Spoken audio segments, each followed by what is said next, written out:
Every song begins with a moment, a spark, a memory, a truth someone needed to put into words. Behind every lyric is a life lived, a story carried, a world that shaped the music long before it reached our ears. This is where we go looking for those stories, the ones hidden between the lines. Welcome to another episode of Lyrics Behind the Music.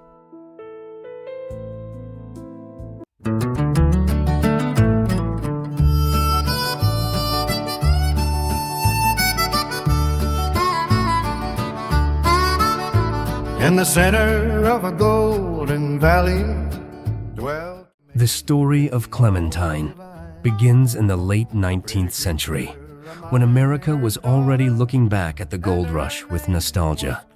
The lyrics we explore today, the original tragic frontier version, are most reliably attributed to Percy Montrose, published in the year 1884. His sheet music matches every line of the Clementine story as we know it. The Golden Valley, the miner's daughter, the old 49er father, the ducks, the sliver, and the fall into the raging brine. But like many folk songs of the era, its authorship carries a shadow. Some early sources credit a man named Barker Bradford, suggesting he may have written an earlier or alternate version that circulated orally in mining camps. No surviving publication ties Bradford directly to this text, and his supposed version differs from the one Montrose formalized.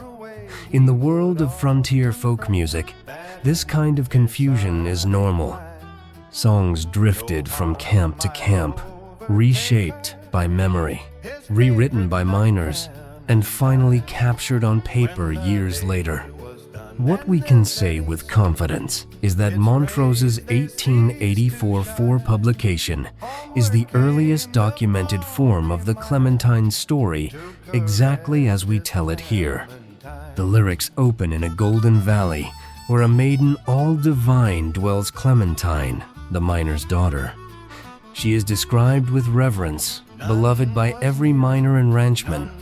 This reflects a common trope in frontier ballads, the young woman who symbolizes purity and hope in a world carved from dust, stone, and danger. Clementine becomes the emotional center of the valley, the one bright thing in a landscape defined by labor and survival.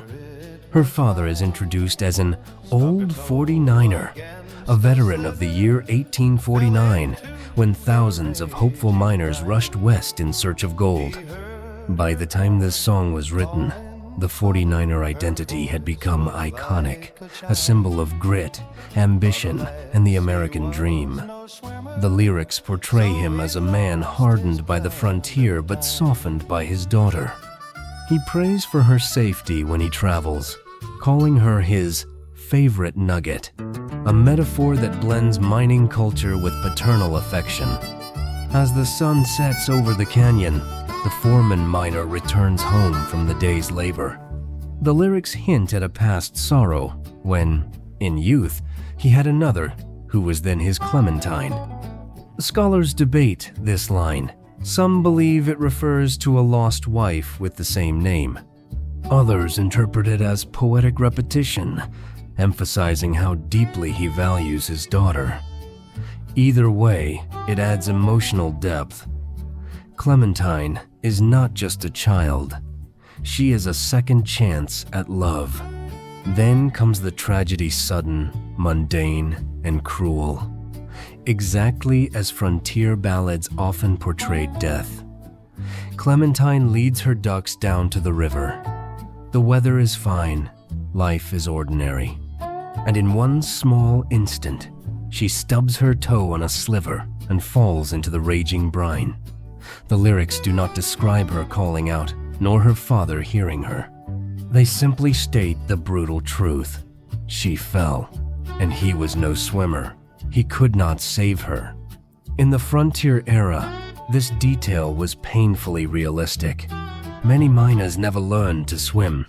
Rivers were tools, not places of leisure. This is where the deeper truth emerges. Clementine herself was never a real person.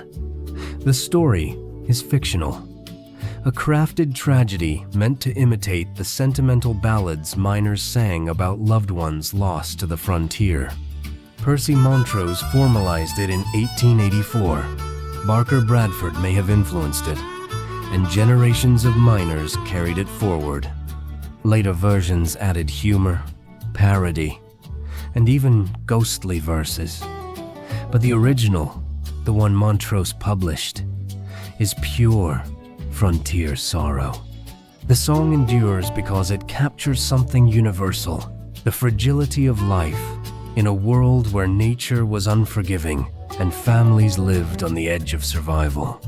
Clementine's death symbolizes countless real tragedies miners witnessed, even if her specific story never happened.